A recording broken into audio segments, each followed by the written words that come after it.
बढ़ाएं अपना कदम सक्सेस की ओर मार्गदर्शन कोचिंग इंस्टीट्यूट के साथ। मार्गदर्शन कोचिंग इंस्टीट्यूट बिहार में एकमात्र कोचिंग संस्थान IIT and medical entrance exam के लिए।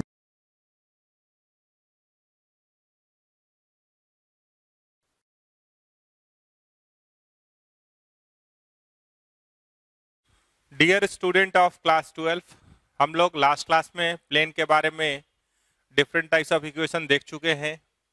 प्लेन का एक पॉइंट से दूरी भी देख चुके हैं। आज उसी से रिलेटेड क्वेश्चन प्रैक्टिस करेंगे। थ्योरी डिस्कस कर दिए थे तो क्वेश्चन और ले लेंगे, ठीक है। और जो थोड़ा बहुत बचा है थ्योरी यहाँ पे, उसको भी अभी जोड़ देंगे ताकि फाइनली हम लोग फिर क्वेश्चन डिफरेंट टाइप्स का कर पाए। तो आप जो लास्ट पॉइंट लास्ट डे पढ़े हैं वो है कि भाई एक पॉइंट से एक प्लेन का दूरी वेक्टर फॉर्म में भी लिखे हैं, कार्टेशियन फॉर्म में भी लिखे हैं। तो लास्ट जो हम लोग लिखे थे कि एक प्लेन है, मान लीजिए ax plus B Y plus C Z plus D is equals to 0। एक पॉइंट है x1 y1 z1। तो इसका परपेंडिकुलर डिस्टेंस ये अगर p है, ये l है। तो मॉड ऑफ pl लाए थे, mod of ax1 plus by1 plus cz1 plus d divided by root under a square plus b square plus c square. अगर यही distance from perpendicular distance from origin बोले तो क्या हो सकता है? तो परपेंडिकुलर डिस्टेंस फ्रॉम ऑरिजिन, ठीक है। तो x1 y1 z1 क्या होगा? 0 0 0। तो उस केस में ये जो डिस्टेंस है वो क्या हो जाएगा? Mod pl। अगर x1 y1 0 0 0 हो गया तो ये क्या हो जाएगा? Mod d by root under a square plus B square plus C square. अब इसी पॉइंट को क्वेश्चन बनाने से पहले आगे बढ़ा देते हैं। अगर हम लोग बोलेंगे distance between two parallel plane, between two parallel plane, equation दे मान लीजिए ax plus B Y plus C Z plus D one is equal to 0, ax plus B Y plus C Z plus D two बराबर 0। ये दोनों अगर parallel होगा तो अगर ये डिफरेंट भी लगेगा तो प्रोपोर्शनल कर लेंगे, इसको सेम बना लेंगे पहले प्रोपोर्शनलिटी। अगर मान लीजिए यहाँ 2 3 4 है और यहाँ 4 6 8 है तो 2 से डिवाइड कर ले या 2 से 1 को मल्टीप्लाई कर ले, फिर d1 d2 डिसाइड कर ले। इसको इस फॉर्मेट को सेम बना लेना है, सेम होगा। ये प्रोपोर्शनल होता है तभी पैरेलल होगा, ठीक है। तो distance between two parallel plane बोल रहे हैं तो एक प्लेन मान लीजिए ऐसे है, एक प्लेन पैरेलल ऐसे है, ये ऐसे ये ऐसे। अब इसके बीच का दूरी हमको चाहिए, ये चाहिए, ठीक है। तो पैरेलल प्लेन है तो अगर मान लीजिए कहीं ऑरिजिन होगा, अगर हम ऑरिजिन से ये दूरी निकाल ले, ये P निकाल ले और ये Q निकाल ले, तो OP अगर निकालेंगे तो क्या आएगा? मॉड ऑफ D, ठीक है। इसको क्या लिख सकते हैं? Mod of D1, distance from origin निकाले तो mod of D1 root under a square plus B square plus C square, फिर mod of D2 root under a square minus B square root under a square plus B square plus C square. तो distance between two parallel plane जो आपका PQ है उसको आप ऐसे लिख सकते हैं, mod of D1 minus D2 by root under ये दोनों का अंतर PQ इज इक्वल्स टू क्या लिख सकते हैं? OQ minus OP। मॉड लगा दिए हैं इसलिए घबराने का बात नहीं है। तो ये क्या लिख सकते हैं? ए स्क्वायर प्लस जैसे स्ट्रेट लाइन में था उसी के जैसा है, 3D है तो क्या आ रहा है? प्लेन बन गया। और ये क्या आ रहा है? Root under a square plus B square plus C square. अगर कभी आपसे कोई कहे कि भाई दो प्लेन है, उसमें क्या क्या बात हो सकता है, उसको देखिए।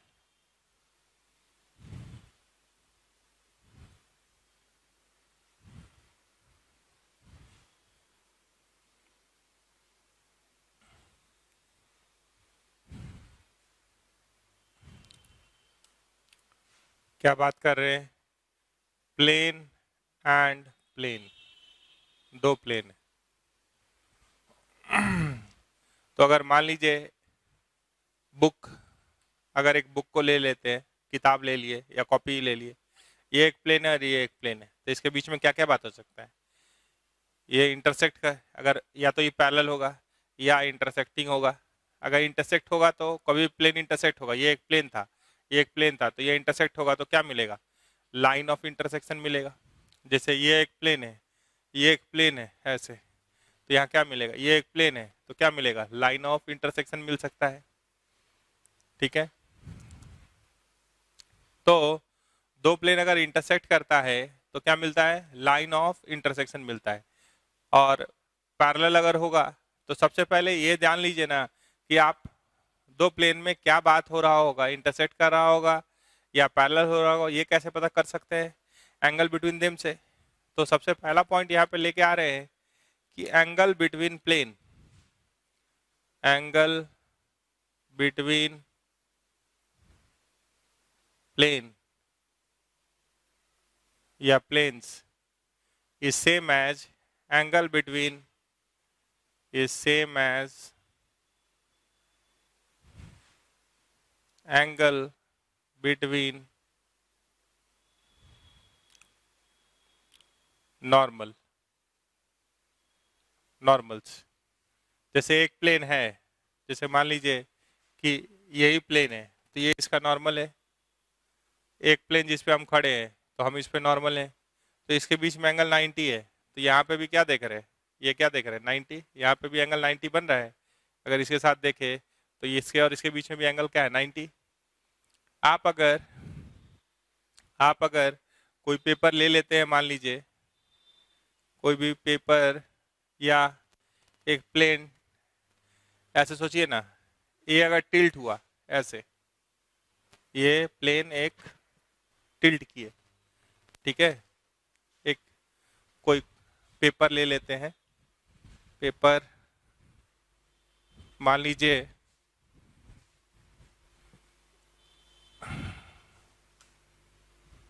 देखिए, जैसे यही अगर एक पेपर है, ठीक है, ये एक प्लेन है,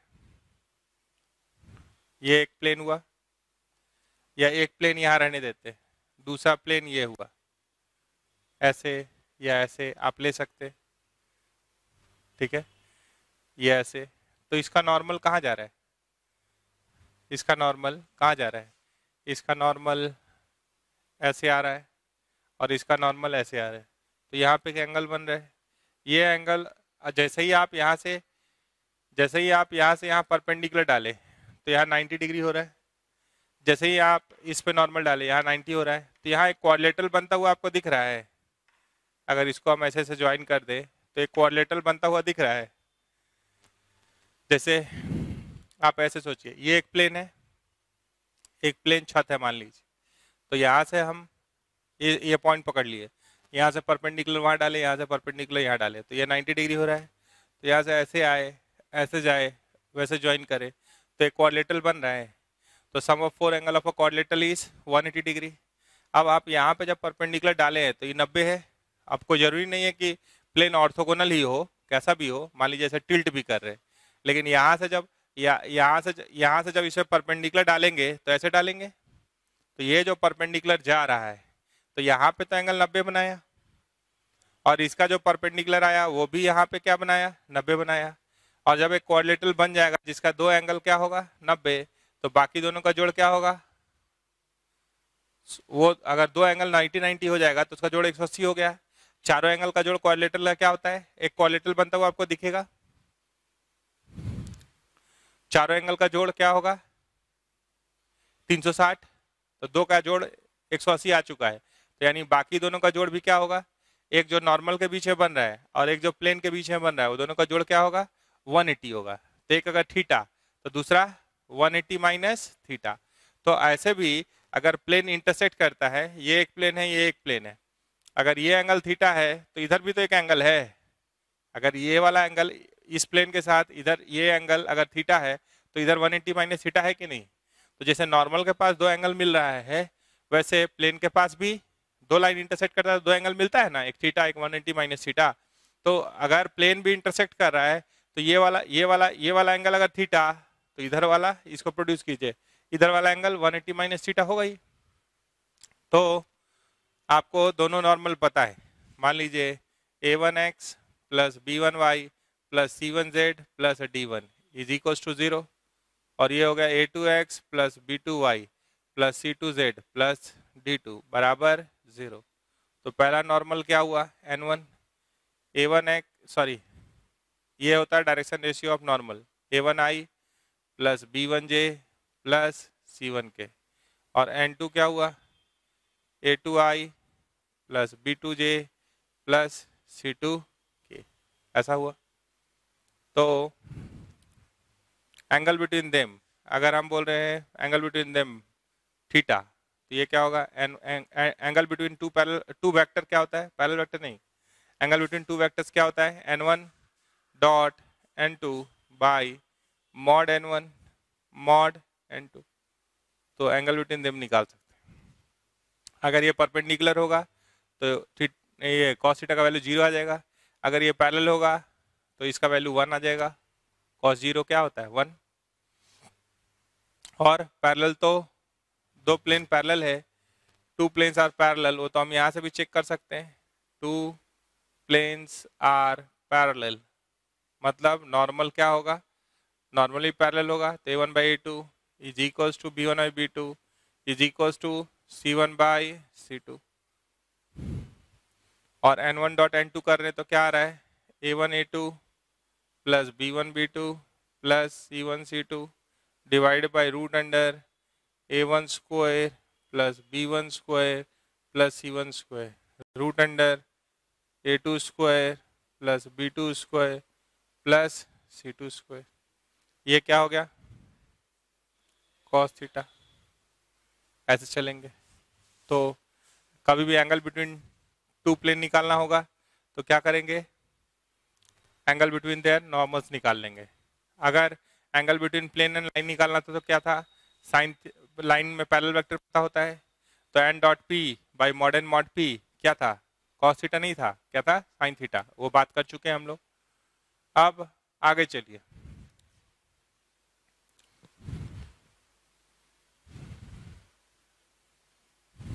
एंगल ऑफ इंटरसेक्शन होगा। आप फैमिली ऑफ लाइन पढ़े थे, फैमिली ऑफ लाइन कोऑर्डिनेट में कुछ था ना, equation of line passing through point of intersection of L1 is equals to 0 and L2 is equals to 0 is L1 plus lambda L2 is equals to 0, ऐसा कुछ पढ़े थे, कोऑर्डिनेट का बात कर रहे हैं। तो अब एक ट्रिपल स्टार वाला पॉइंट है और वो लिखा हुआ है इक्वेशन ऑफ प्लेन, इस पे एनसीईआरटी में भी सवाल है और ये कंपटीशन में भी आता है, equation of plane passing through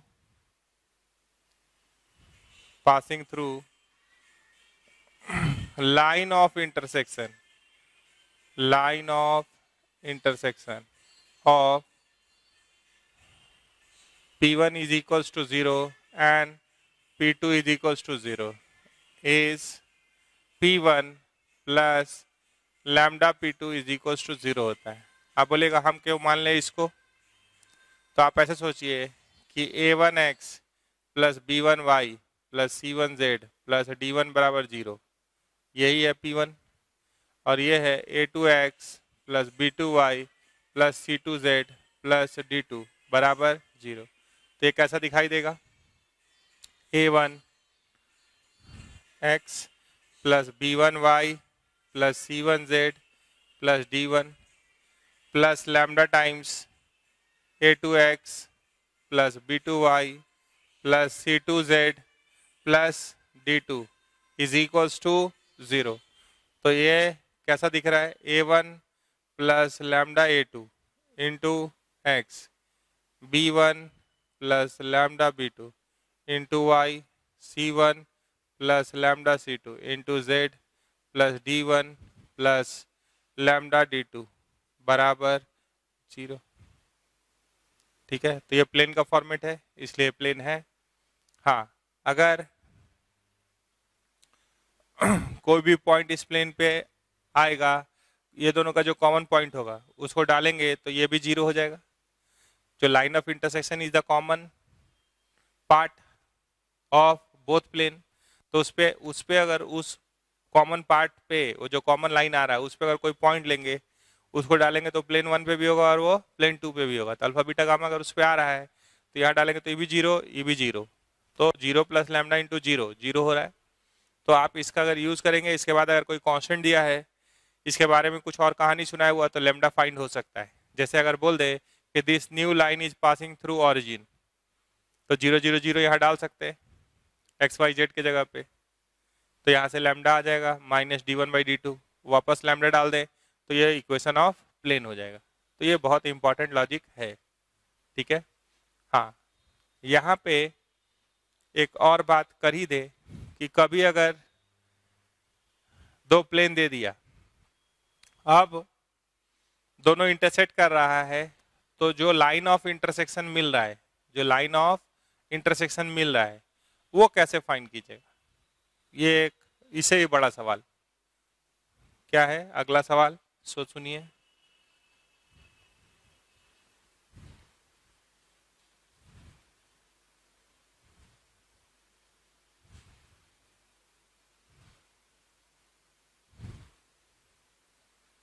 ध्यान से देखिएगा, इसको भी ट्रिपल स्टार मिला हुआ है। फिर सवाल बना लेते हैं। यहाँ पे है कि find line of intersection, line of intersection of P1 is equals to 0 and P2 is equals to 0। दो प्लेन दिया हुआ है, तो P1 मतलब लिखा होगा A1x plus B1y plus C1z plus D1 is equals to 0, और ये है A2x plus B2y plus C2z plus D2 बराबर 0। तो हमको नॉर्मल 1 नॉर्मल 2 पता है, क्या है वो, A1i plus B1j plus C1k। Normal 2 भी पता है, A2i plus B2j plus C2k। अब सोचिए कि एक प्लेन ये है, एक प्लेन ये है, ऐसे ये दूसरा प्लेन है, तो हमको इसका इक्वेशन बताना है, ये जो लाइन है। तो लाइन का इक्वेशन के लिए क्या चाहिए होता है, लाइन का इक्वेशन के लिए एक पॉइंट चाहिए। कभी भी लाइन के लिए क्या चाहिए, एक पॉइंट और पैरेलल वेक्टर। एक लाइन के लिए क्या चाहिए, पॉइंट और पैरेलल वेक्टर। तो आप सोचिए कि ये जो लाइन है, इसको देखिए पहले, ये इसका नॉर्मल है, इस प्लेन का नॉर्मल है, मान लीजिए इसको पैरेलल शिफ्ट कर सकते हैं। तो इस लाइन पे भी क्या है, इस लाइन पे भी परपेंडिकुलर है। तो ये लाइन जो है, this line is line of intersection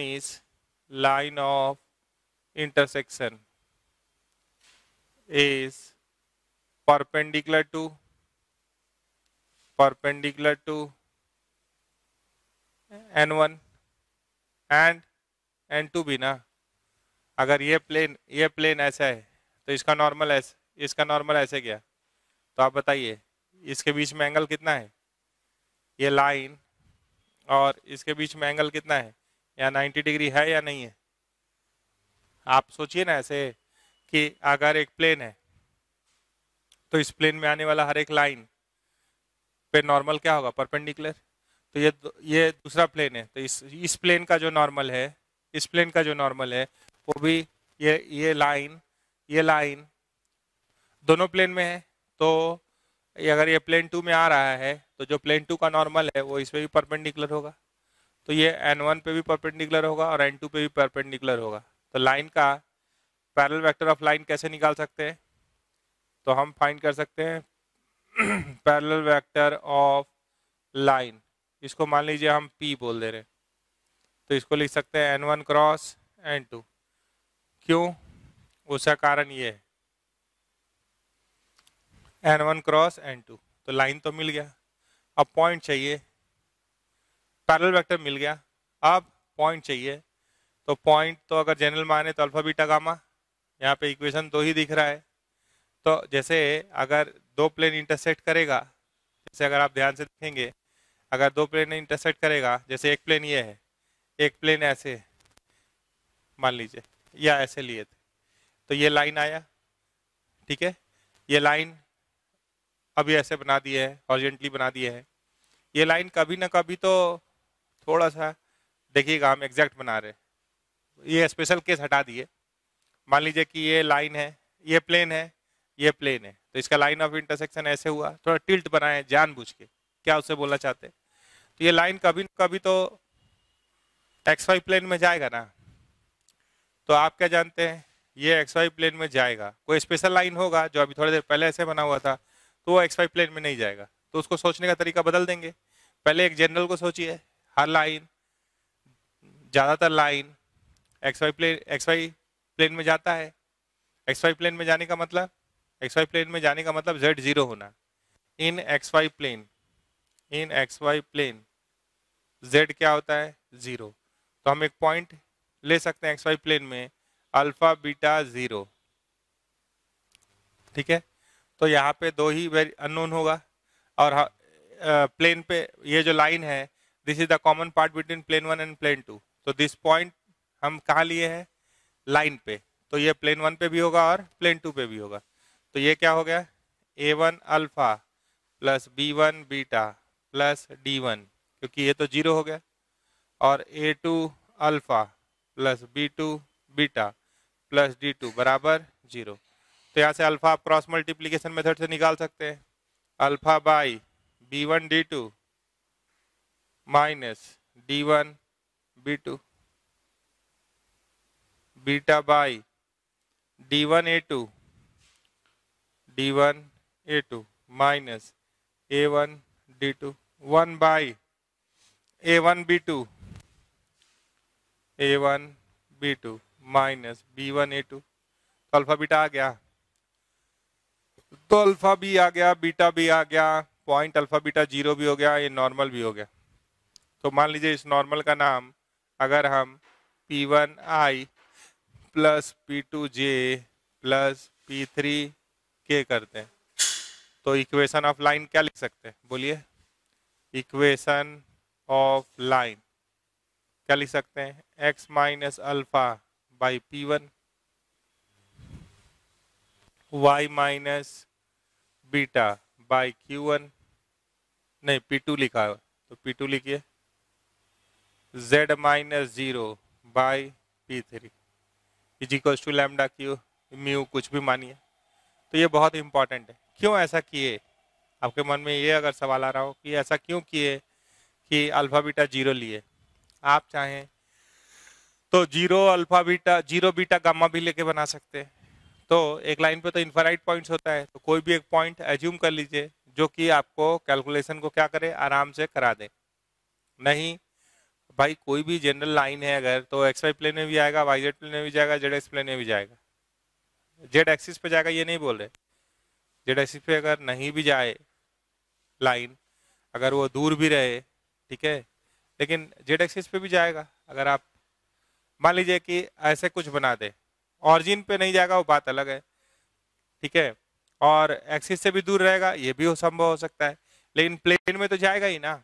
XY plane, ऐसा कुछ हो सकता है क्या कि XY प्लेन में भी नहीं जाएगा, YZ प्लेन में भी नहीं जाएगा, ZX प्लेन में जाए, तो कहाँ होगा, हवा में? नहीं। तो ऐसा संभव तीनों में नहीं जाएगा, ऐसा कोई लाइन कैसे होगा, हो ही नहीं सकता है। तो ऐसा कोई सुटेबल पॉइंट अगर आप एज्यूम करेंगे तो आप बोलेगा ऑरिजिन से पास करता हूँ सीधे सीधे एक्सिस पे कर देंगे, एक्सिस के अलाउ, तो वो तो ऐसे ही पता है कि भाई एक्सिस का इक्वेशन क्या होता है, y is equal to 0, z is equal to 0, है ना। हाँ ठीक है, तो एक अच्छा पॉइंट ले लिए। ये बात समझिए आप कि जो पैरेलल वेक्टर होगा लाइन का, वो क्या होगा, n1 क्रॉस n2। नॉर्मल को आप पैरेलली शिफ्ट कर सकते हैं, इसका नॉर्मल यहाँ था, दूसरा जो प्लेन था वो ऐसे था, मान लीजिए दूसरा प्लेन ऐसे था, तो उसका नॉर्मल यहाँ था, तो इसको हम खिसका के यहाँ पे ज्वाइन कर सकते हैं, दोनों का क्रॉस लेंगे तो क्या होगा, perpendicular to n1 and n2 का है। ये लाइन प्लेन 1 में है तो n1 पे परपेंडिकुलर होगा, ये लाइन प्लेन 2 में भी है तो n2 इस पे परपेंडिकुलर होगा, तो यानी पैरेलल वेक्टर क्या होगा, n1 क्रॉस n2, काम हो गया। चलिए अब सवाल बनाते हैं। अगर आपको पहला सवाल देख रहे हैं तो क्या है, find the equation of plane passing through, 3 point दिया हुआ है। तो ये अब चीज जो जो बताए हैं उसमें स्ट्रेट फॉरवर्ड आपको वैल्यू डालना है और आगे बढ़ना है। देखते हैं आप कर पा रहे हैं कि नहीं।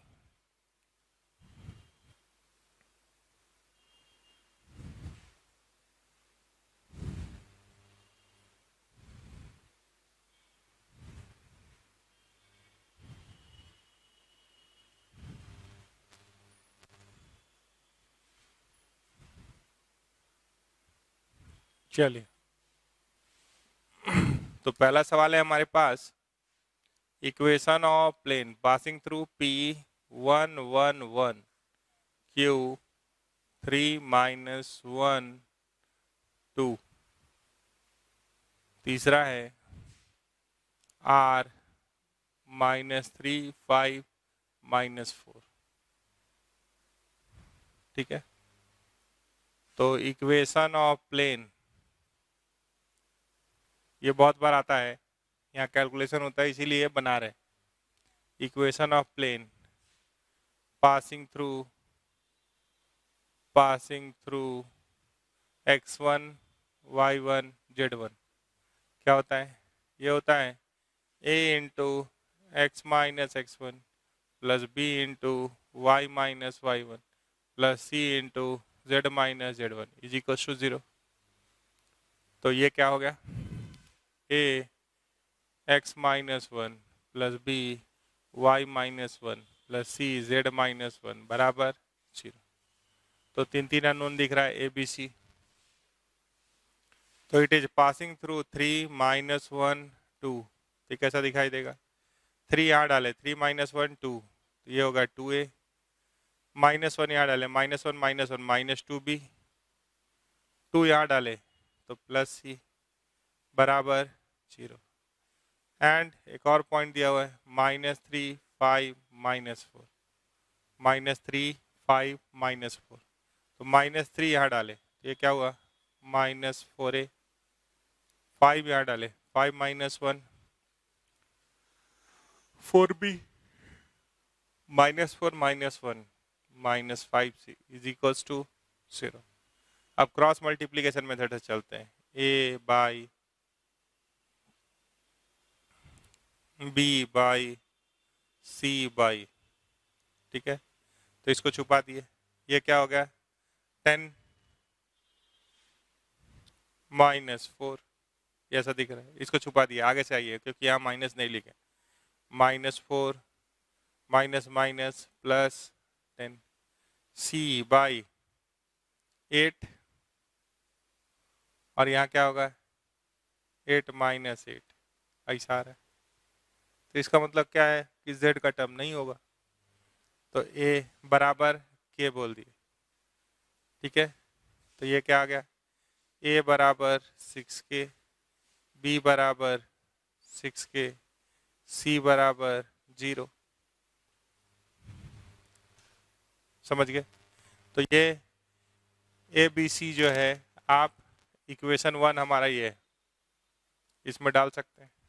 तो ये क्या आ गया 6k x -1 प्लस b क्या आ गया 6k y -1 प्लस 0 बराबर 0। अब k कॉमन लेके काट दीजिए, तो ये क्या हो गया 6k कॉमन ले लिए तो ये हो गया x -1 plus y -1 is equals to 0, यानी x plus y is equals to 2 आ गया, ठीक है, मिल गया। तो आप बोलेगा ये एक स्ट्रेट लाइन जैसा दिख रहा है, 3D में देखेंगे z कोफिशिएंट 0 है, ठीक है, तो x plus Y is equals to 2। इसमें z बिलोंग्स टू r का अगर बात करें तो प्लेन भी बना सकता है, x plus Y is equals to 2 और z को अगर वेरी करने लगे, ठीक है, z को पूरा वेरी करने लगे तो कहाँ पहुंचा सकता है वो, एक प्लेन के पास भी पहुंचा सकता है, ठीक है। अभी आप उस फॉर्मेट को रहने दीजिए। ये हो गया कंप्लीट आपका अगर इसी बात को आप अगर डिटर्मिनेंट से करना चाहते तो क्या होता? ये सवाल इसलिए रिपीट किए क्योंकि पहले हम लोग एक सवाल लिए थे 4 पॉइंट वाला, तो उसमें चौथा पॉइंट सेटिस्फाई नहीं किया था, ठीक है, तो हम लोग उसको नॉन कोप्लेनर कह दिए थे, वो 4 पॉइंट कोप्लेनर नहीं था। अभी 3 पॉइंट से आपको फिर से एक बार वही बात को बोल दिए ताकि कोई कंफ्यूजन मन में न आए। चलिए, अगर क्वेश्चन नंबर 1 को ही अगर हम चाहते हैं डिटर्मिनेंट से बनाना, तो ये है 1 1 1, ये है 3 -1 2, और ये है -3 5 -4, ठीक है। तो इक्वेशन ऑफ प्लेन होता है equation of plane, equation of plane determinant में क्या होता है? x - x1 y - y1 z - z1। यहाँ क्या होता है? x - x2 y - y2 z - z2 x - x3 y - y3 z - z3 बराबर 0। अब आप x1 y1 z1 का वैल्यू डालिए, तो x - 1 y - 1 z - 1 x - 3 y + 1 z - 2 x + 3 y - 5 z + 4 बराबर 0।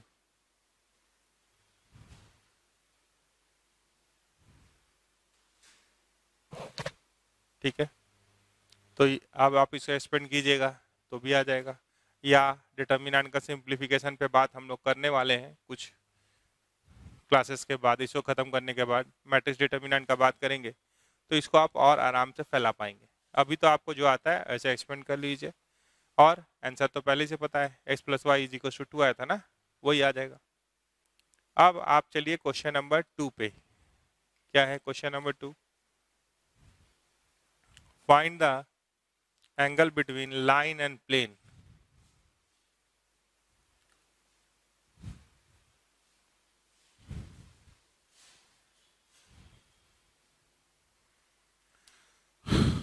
तो ये प्लेन है,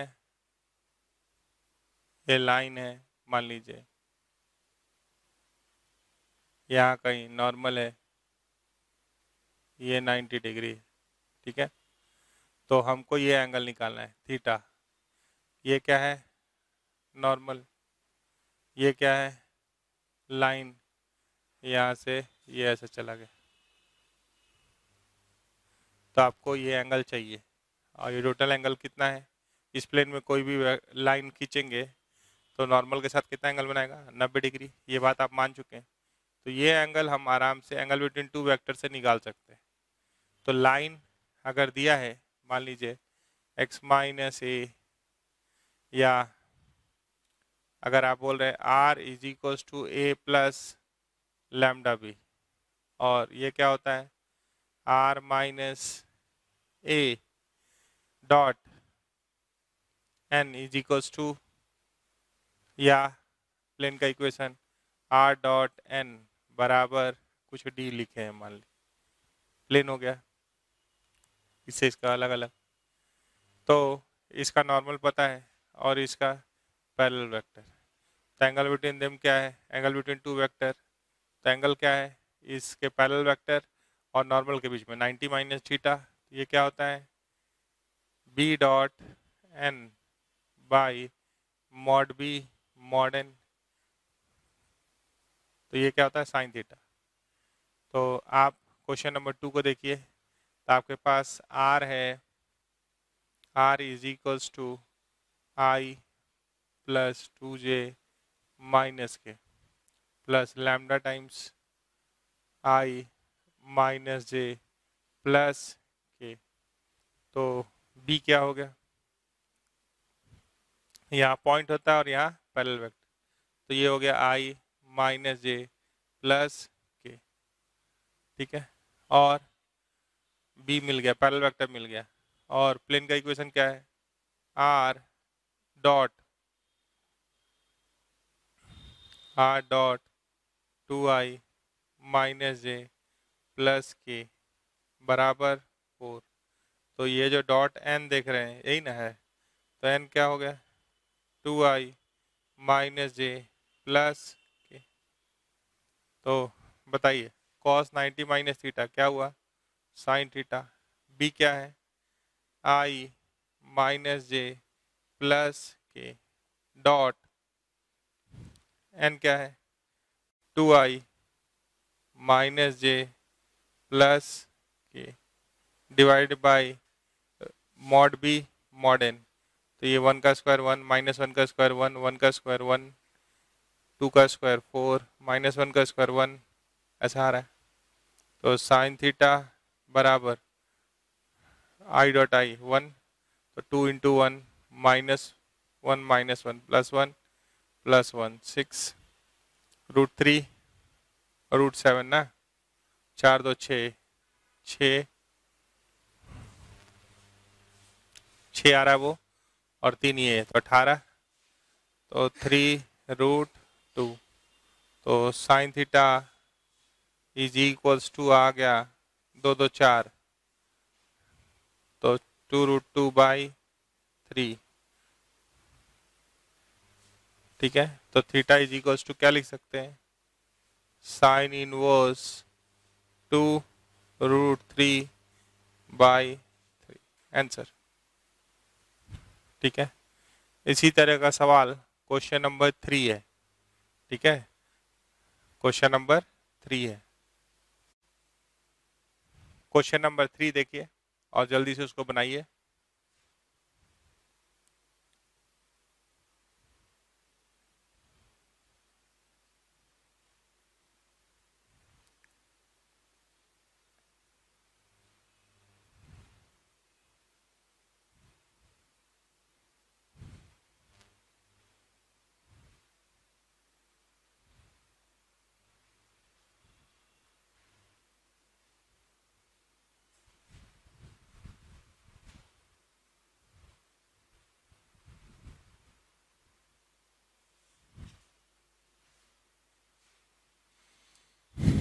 क्वेश्चन नंबर 3 है हमारे पास x plus 1/3 y minus 1/2 z minus 2/4। तो ये स्ट्रेट लाइन है, तो हमको angle between line and plane के लिए हमको चाहिए होता है पैरेलल वेक्टर। तो ये क्या होता है, ये जो टुकड़ा आप देख रहे हैं ये होता है direction ratio of parallel vector. तो पैरेलल वेक्टर को अगर b बोले तो ये क्या हो गया 3i plus 2j plus 4k। हाँ, लेकिन ये जरूरी है कि coefficient of X Y Z 1 रहे।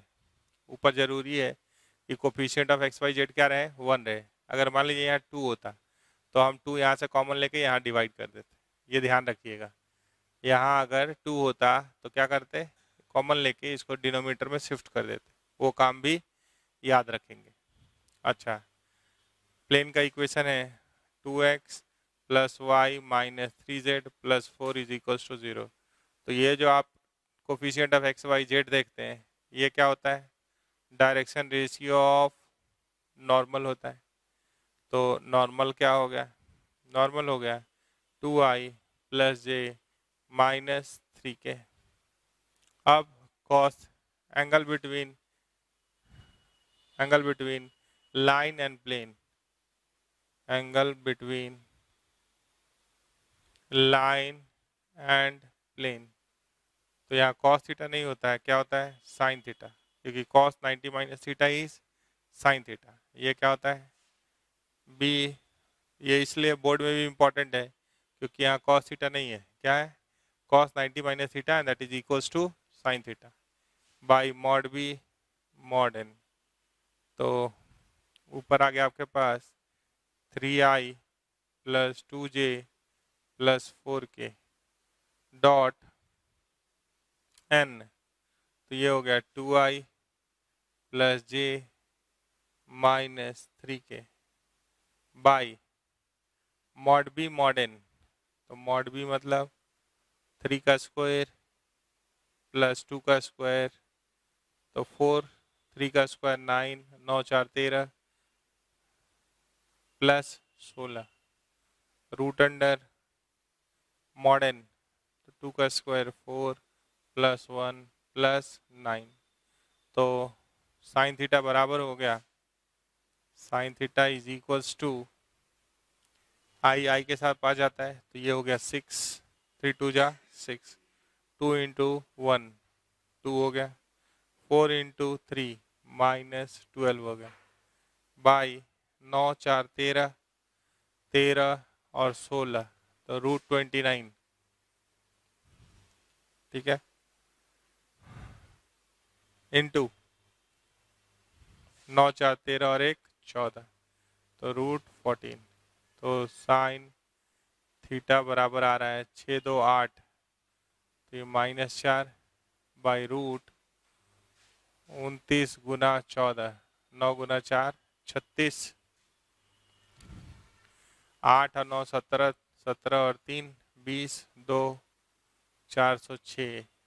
कुछ कटता है तो काट सकते हैं, ऐसे मिला जुला के क्या लिख देंगे, theta is equals to sine inverse -4 by root under 406। ठीक है, ऐसे लिख देंगे। तो ये क्या इंफॉर्मेशन दे रहा है, बी डॉट एन के बारे में। ठीक है, बी डॉट एन के बारे में। अब नेक्स्ट क्वेश्चन पे चलेंगे, ये देख लीजिए, नेक्स्ट सवाल पे चलेंगे, ये जो आया उसको लिख दीजिए और आगे बढ़िए।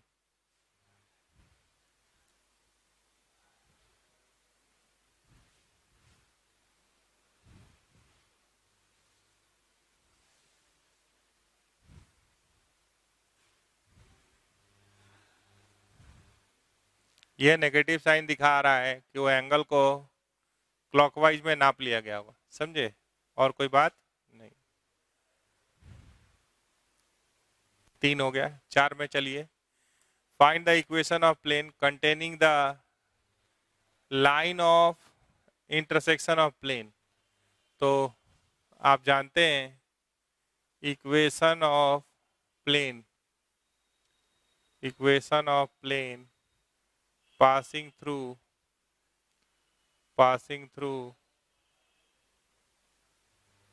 line of intersection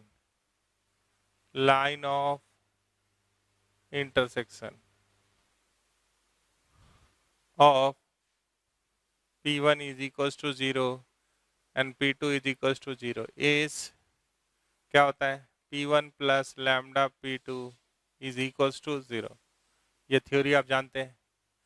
तो P1 दिया हुआ है x plus Y plus Z -6 plus lambda times, नहीं ये हाँ प्लस लैम्डा टाइम्स दूसरा प्लेन दिया है, सबको एक साइड ले आइएगा, बराबर 0 रहना चाहिए, है ना, 3y प्लस 4z प्लस 5 बराबर 0। अब this plane is, this new plane जो बना है इज पासिंग थ्रू, लैम्डा के लिए कंडीशन दे दिया, पासिंग थ्रू 1 1 1 1 1 1 से पास कर, तो ये इसको सेटिस्फाई करेगा, तो 1 1 1 डाल दीजिए, एक्स वाई जेड की जगह पे 1 प्लस लैम्डा 2 3 4 प्लस 5, तो कितना आ गया, 3 -6 -3 उधर भेज दिए, तो -3 3 2 2 3 5 4 9 5 14 बराबर 0। तो लैम्डा बराबर क्या आ गया, 3/14। तो ये वैल्यू को यहाँ डालना है और सिंप्लीफाई करना है, तब आंसर। तो रिक्वायर्ड प्लेन क्या हो गया, x plus Y plus Z -6 plus lambda मतलब 3/14, 2x plus 3y plus 4z plus 5 is equals to 0। तो यहाँ हो गया 14x, लिख दीजिए 14x प्लस 6x, एक बार जोड़ लीजिए 14 और 6 20, 14 और 9 23, 14 जेड, 14 और 12 26 जेड, 84 है और प्लस 15 घटाइए तो 9 5 14, 7 में से गया 6 तो -69 बराबर 0। तो जैसा आंसर आएगा ये हो गया आंसर। ठीक है, क्वेश्चन नंबर 5 देखिए। क्वेश्चन नंबर 5 है आपके पास, find the length and foot of perpendicular from 7 14 5। Plane का इक्वेशन दिया हुआ है। चलिए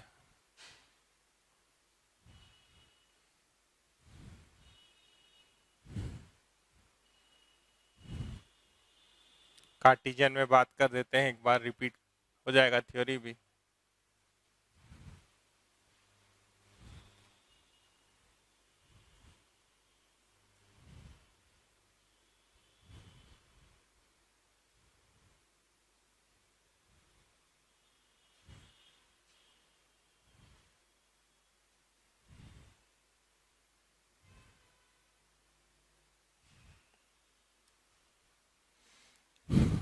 क्वेश्चन नंबर 5, प्लेन दिया हुआ है 2x plus 4y minus Z बराबर 2।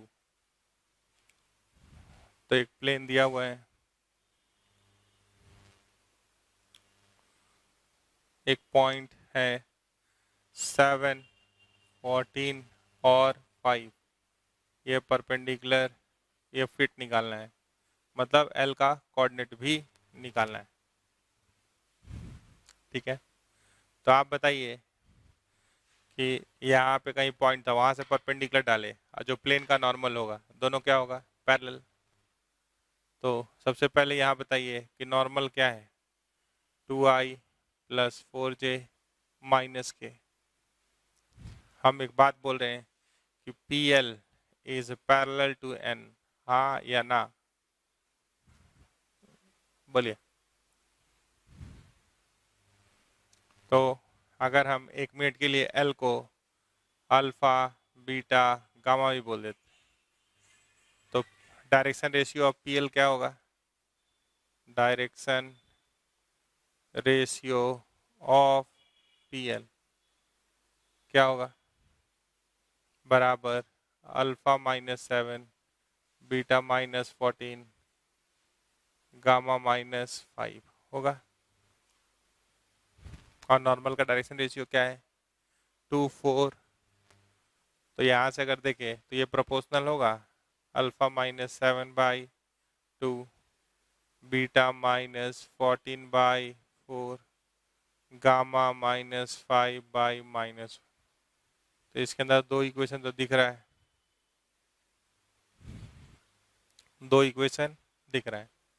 तो मान लीजिए अगर हम बराबर के कर दें, इसको क्या कर दें बराबर के, तो अल्फा क्या आ जाएगा 2k प्लस 7, बीटा क्या आ जाएगा 4k प्लस 14, गामा क्या आ जाएगा -k प्लस 5। आप बताइए alpha beta gamma are lying on the plane, are lying on the plane, हाँ या ना। तो है प्लेन पे, तभी तो फुट ऑफ परपेंडिकुलर है प्लेन पे। तो ये क्या हो जाएगा, प्लेन का इक्वेशन है 2x plus 4y minus Z is equals to 2। तो x का वैल्यू है 2k प्लस 7 इंटू 2, y का वैल्यू है 4k प्लस 14, z का वैल्यू है -k प्लस 5 बराबर 2। तो ये हो गया 4k 16, 16 और 4 20 और 1 21 के माइनस माइनस प्लस, ये हो गया 14 ये हो गया 56 माइनस 5, तो 14, 56, 6 4 10, 70 हो गया। 70 माइनस 5, 65, तो 2 माइनस 65 माइनस 63, तो यहाँ से k का वैल्यू निकाल लीजिए। तो k कितना आ गया, 21k is equals to minus 63, k is equals to minus 63/21, तो 3 बार में जा रहा है, तो k का वैल्यू हो गया -3। ठीक है, तो L का कोऑर्डिनेट था अल्फा बीटा गामा, तो अल्फा क्या है 2k प्लस 7, बीटा है 4k प्लस 14, गामा है -k प्लस 5, तो ये आ गया 2 इंटू -3 प्लस 7, तो ये 1 हो गया, तो अल्फा आ गया 1, 7 माइनस 6, बीटा हो गया 4 इंटू -3 प्लस 14, तो 14 माइनस 12, बीटा हो गया 2, और गामा इज इक्वल्स टू के का वैल्यू -3 है, माइनस ऑफ -3 3 प्लस 5, तो 8, तो गामा हो गया 8। ठीक है, तो इसका जो PL बात करेंगे क्या होगा, इसका कोऑर्डिनेट हो गया 1 2 8, 1 2 8, निकालिए, तो ये रूट अंडर हो जाएगा, डायरेक्शन रेशियो ऑफ PL से भी निकाल सकते हैं, तो 7 माइनस 1 6 का स्क्वायर, तो ये हो गया 36, 14 माइनस 2 12 का स्क्वायर 144, 5 माइनस 8 माइनस 3 का स्क्वायर, तो 9, तो 9 4 13, 13 और 6 19, 4 और 3 7, 1 8, 1 8 9 आ रहा है, रहने दीजिए। तो आंसर कौन कौन है, फुट ऑफ परपेंडिकुलर है 1 to 8, और PL कुछ आ रहा है रूट अंडर 189, तो इसको थोड़ा सा फैक्टराइज भी कर सकते हैं, 3 6 जा 18, 3 3 जा 9, 3 1 जा 3 2 जा 6 21, 3 7 जा 21, तो इसको आप लिख सकते हैं 3√21 यूनिट आंसर। ठीक है, तो ऐसे सवाल बनता है।